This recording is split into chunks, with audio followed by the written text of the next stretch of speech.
your turn. You're going to read the first bit, or of the first bit? Yeah. Thank you.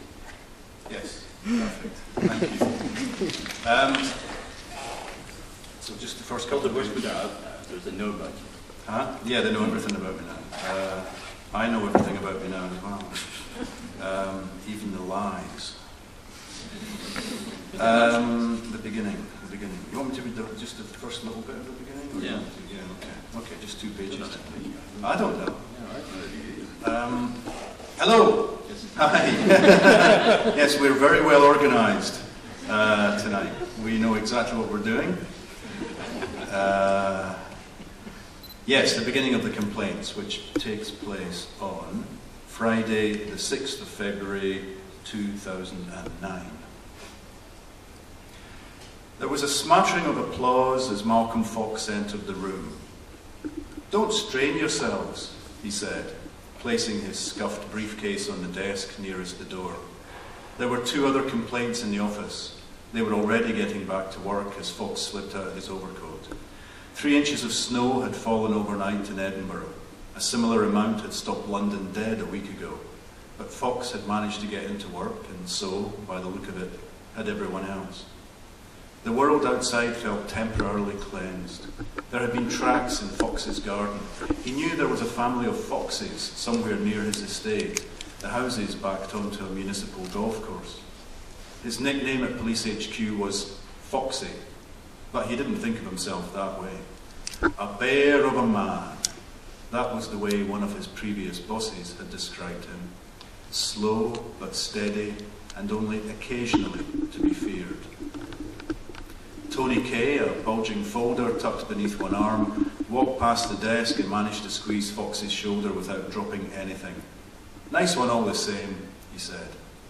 "Thanks, Tony." Lothian and Borders Police HQ was on Fettes Avenue. From some windows there was a view towards Fettes College. A few of the officers in the complaints had been to private schools, but none to Fettes. Fox himself had been educated largely free of charge. Boroughmuir School, then Heriot-Watt University. Supported Hearts Football Club, though seldom managed even a home game these days. Had no interest in rugby, even when his city played host to the Six Nations tournament. February was Six Nations month, meaning there'd be hordes of the Welsh in town this weekend, dressed up as dragons and toting oversized inflatable leeks. Fox reckoned he would watch the match on TV, might even rouse himself to go down the pub.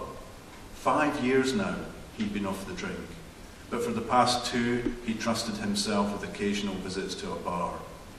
Only when he was in the right frame of mind though, only when the willpower was strong. He hung up his coat and decided he could lose the suit jacket too.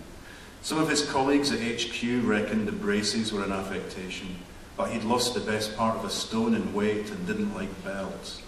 The braces weren't shouty or loud, they were dark blue against a plain light blue shirt. His tie today was deep dark red.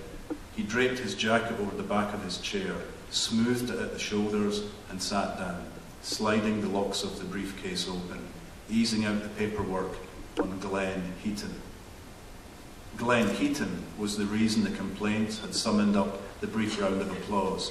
Heaton was a result. It had taken Fox and his team the best part of a year to compile their case. That case had now been accepted by the Procurator Fiscal's office, and Heaton, having been cautioned and interviewed, would go to trial. Glenn Heaton, 15 years on the force, 11 of them in CID as a detective. And for most of those 11, he'd been bending the rules to his own advantage. But he'd stepped too far over the line, leaking information not only to his pals in the media, but to the criminals themselves. And that had brought him once again to the attention of the complaints.